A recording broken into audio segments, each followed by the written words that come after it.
Hello ফ্রেন্ডরা, reels বানাচ্ছিলাম, ওই জন্য ভাবলাম তোমাদের সাথে একটা ইন্ট্রো করি। এই শাড়িটা পরেছি, তো তোমরা তো এই ইন্ট্রোটা ভালোবাসো, তো তার জন্য তোমাদের সাথে একটা ইন্ট্রো দিলাম আর কি। যদি ভালো লাগে তো অবশ্যই লাইক শেয়ার সাবস্ক্রাইব কমেন্ট করবে, আর চ্যানেলটিকে এগিয়ে নিয়ে যাবে, ফলো করবে। আর আমার welcome back to my channel coffee.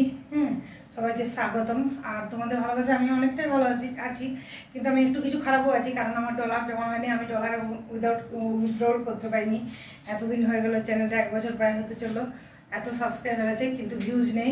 তোমরা একটু হেল্প করো আর দেখো প্লিজ আমার চ্যানেলটা। আর যারা যেখান থেকে আমার চ্যানেলটা দেখছো, ইনস্টাগ্রাম থেকে, ফেসবুক থেকে, ইউটিউব থেকে হলে সাবস্ক্রাইব করে দিও, ফেসবুক থেকে হলে ফলো করে দিও, ইনস্টাগ্রাম থেকে হলে ফলো করে দিও।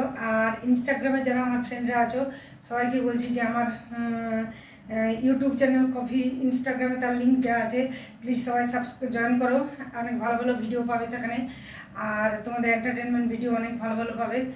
আর যারা এখনও জয়েন না করেছো ইনস্টাগ্রাম থেকে বা ফেসবুক থেকে আমার পেজে, তারা ইউটিউবে জয়েন করো প্লিজ।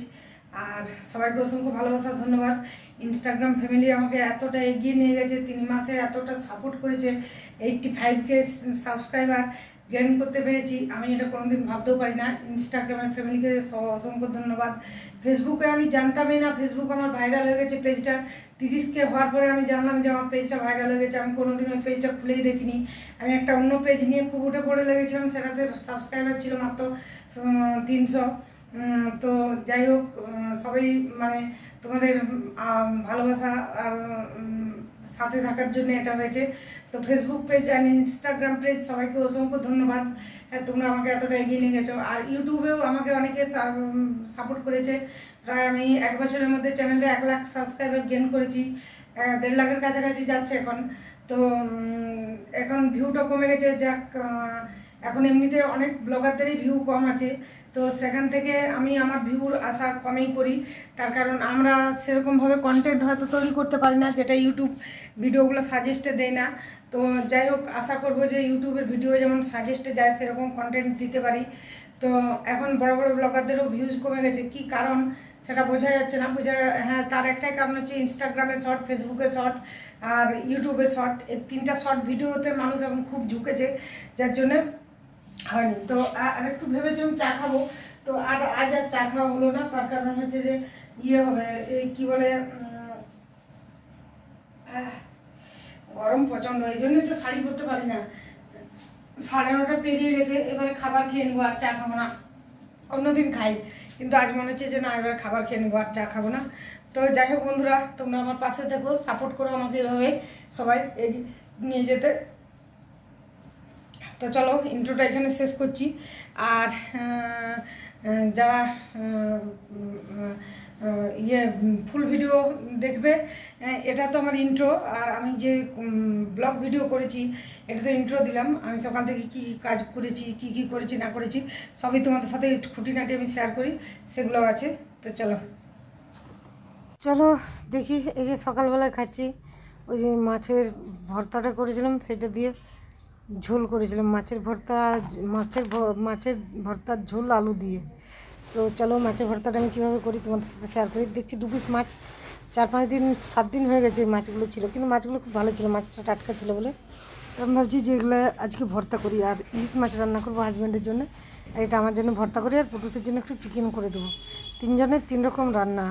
তো প্রথমে জল দিয়ে দিলাম, তারপরে এটাতে নুন হলুদ নুন দিয়ে দিলাম, নুন দিয়ে পরে মাছগুলো দিয়ে আর লেবুগুলো ওর সাথে দিয়ে দেবো, যাতে মাছের একটা গন্ধ থাকে ভর্তা করলে, সেই গন্ধটা যাতে না ওঠে, তার জন্যে এই লেবুটা দেওয়া। এবং মাছটা এত সুন্দর সুস্বাদু হয়েছিল না ভর্তাটা, লেবুটা দেওয়ার জন্য খুব সুন্দর, মানে মাছটা কোনো স্মেল থাকেনি, খুব ভালো লেগেছে, আমাকে খেতে খুব ভালো লেগেছে। আপনারা যদি এটা বাসাতে ট্রাই করেন, খুব সহজেই হয়ে যাবে।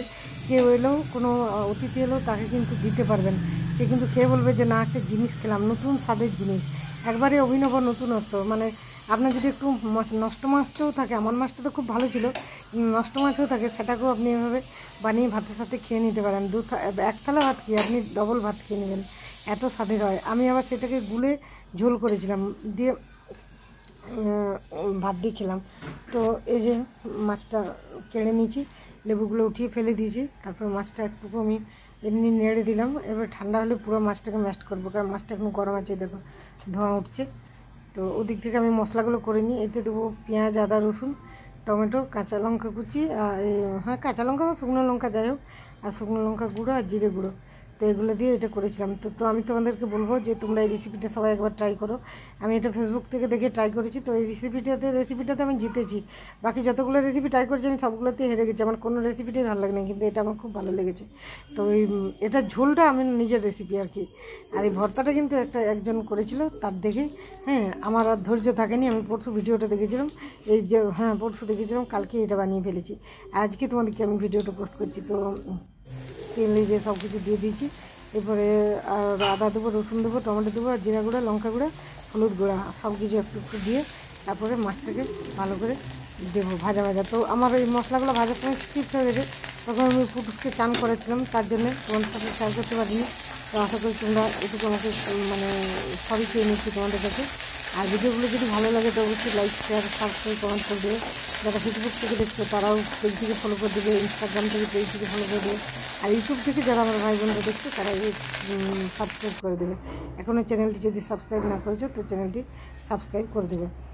তো এই যে মাছটা এবারে দিয়ে দেবো। হ্যাঁ, আর এই যে এটা একটা এক্সট্রা চলে এসছে, এটা আবার পিস রান্না করছি। হ্যাঁ, তো মানে রান্নার ভিডিও শেয়ার করি, করতে করতে অনেকগুলোই রান্নার ভিডিও থাকে শ্যুট করা। হ্যাঁ, বললে তো হবে না, তার কারণ আমাদের ভিডিও যখন করতে হয় তখন অনেক রকম, আমি যখন ভয়েস দিই বা আমি যখন ভিডিও করি কোনটা আমি কনসেন্ট্রেট করতে পারি না, কারণ আমার ছেলে খুব চঞ্চল হয়েছে, বদমাইশ হয়েছে, এই জন্য। তো এই যে দেখো আদা রসুন টসুন সমস্ত কিছু দিয়ে মশলাগুলো ভালো করে ভেজে নিতে হবে। এই যে আদা রসুন দিলাম, ও আগের মশলাটা ওটা ভাজলাম বোধে একটা তরকারি করার জন্য। হ্যাঁ, সেটা তোমাদের সাথে চলে এসছে। হ্যাঁ, তো থাক যাক। হ্যাঁ, আর এই যে জিরে গুঁড়ো দিলাম, আদা দিলাম, আদা রসুন পেস্ট দিলাম, টমেটো দিলাম, পেঁয়াজ দিলাম, আর এটা এই যে মাছটা ভর্তা করবো তার জন্য হলুদ দিলাম আর লঙ্কা গুঁড়ো দেবো। আর ওটা ছিল আমারও, ওটা একটু চিকেন রান্না করলাম, তার জন্য মশলাটা আমি সরি একটু ভিডিওটা বড়ো হয়ে গেলো। তো এটা হচ্ছে ভর্তাটার জন্য মশলা, পেঁয়াজ, আদা রসুন, টমেটো, ধনে গুঁড়ো, এই লঙ্কা, জিরে গুঁড়ো আর হলুদ গুঁড়ো আর লঙ্কা গুঁড়ো, এটা দিয়ে ভালো করে মশলাটা কষিয়ে তারপরে এই যে মাছটা সিদ্ধ করে ম্যাশ করে রেখেছি, ওই মাছটা দিয়ে দেবো। তো চলো তারপরে ঝোল বানাবো। ঝোলটাও তোমাদের সাথে আবার শেয়ার করা হয়নি, তার কারণ তখন ঝামেলা করছিলো, ওই জন্য হয়তো ঝোলটাও শেয়ার করা হয়নি। মানে ভিডিও করে রাখি তো অনেক সময় অনেক মিক্সড চলে আসে আর কি। হ্যাঁ, তো যাই হোক তোমরা দেখে নিয়ে এবার এই যে মাছটা দিয়ে দেবো। দেখো মাছটা অনেক বড় মাছ ছিল, কাতলা মাছ ছিল, বড় মাছ ছিল, কিন্তু খুব সুন্দর লেগেছে আমার ভর্তাটা খেতে। আশা করি তোমরা এই ভর্তাটা একবার ট্রাই করে দেখবে। এই মাছের ভর্তাটা দিয়ে তোমাদের একসাথে গরম ভাত আরামসে খাওয়া হয়ে যাবে, আর কিচ্ছু লাগবে না, লেবু টেবু কিচ্ছু লাগবে না। মাছটার কোনো সেন্ট এত সুন্দর লাগছিলো। হ্যাঁ, তো আমার আজকে ভিডিও এটুকুই তোমার সাথে শেয়ার করলাম। আশা করি ভিডিওটা ভালো লাগলে শেয়ার করবে। চলো, আমার ছেলে চলে এসছে, আর বেশি করে আমি ভয়েস এডিট দিতে পারবো না, চ্যামাই করবে। তো তার জন্য এইখানে আর লাস্টে আমি একটু এলাচ বাটা দিয়ে দিয়েছিলাম।